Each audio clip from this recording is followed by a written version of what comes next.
Kemudian kita beranjak pada HTML heading, rule, dan comment. Kalau heading seperti yang semula kita bahas di atas, ada H1, H2, H3, sampai H6, H5. Nah, H5 ini tangga saya, bukan H5. Berarti H5 itu lebih kecil daripada H4, H3, lebih kecil daripada H2, H2 yang paling besar adalah H1. Nanti display atau di browsernya akan keluar seperti ini.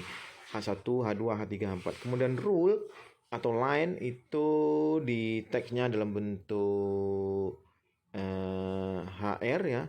HR itu yang paling disuka oleh pegawai, bukan tuh honor ya. Nah, HR kemudian ada black flash itu.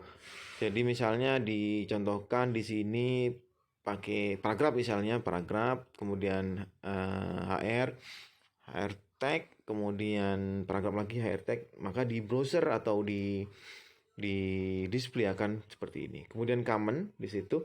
Misalnya kalau kita menginginkan agar tidak muncul di display atau di browser, maka akan seperti ini. Jadi tag, kemudian ini tanda seru, kemudian spasi penghubung, garis penghubung 2, kemudian penutup penghubung 2 dan penutup. Nah, itu dia tidak akan muncul di browser atau di display. Yang muncul ada yang lainnya di bawahnya, misalnya P this the regular paragraph, maka yang muncul tersebut, bukan yang di atasnya. Kemudian lanjutnya di view sources. Jadi kalau misalnya kita di display atau di browser ingin mengetahui code-nya, maka klik kanan di situ, maka akan muncul seperti ini. Nah, ini adalah code-nya, source code-nya, HTML source code-nya tentang apa yang misalnya terdisplay, kan ingin kita tahu tentang code-nya.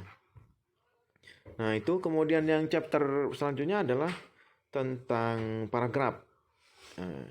Paragraf itu P ya, kalau misalnya kita lupa untuk opening, untuk closing tag, misalnya opening tagnya ada, terus maka di situ akan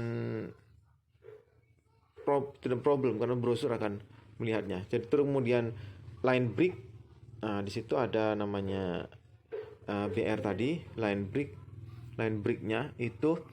Nah, di situ ada, kalau misalnya kita butuh line break, maka di situ dikasih BR tadi. Nah, karena kalau misalnya tidak dikasih line break, maka dia akan dalam horizontal, dia akan muncul dalam satu paragraf misalnya. Nah, karena dia kasih line break, maka dia this is paragraf.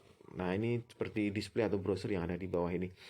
Kemudian selanjutnya, kalau kita lihat itu di, misalnya ambil contoh di sini, my journey lies over ocean. Nah, ini kalau misal dalam satu tag paragraf misalnya, maka di situ dia akan munculnya sama, walaupun di penulisannya, di sourcesnya atau di dalamnya itu di dalam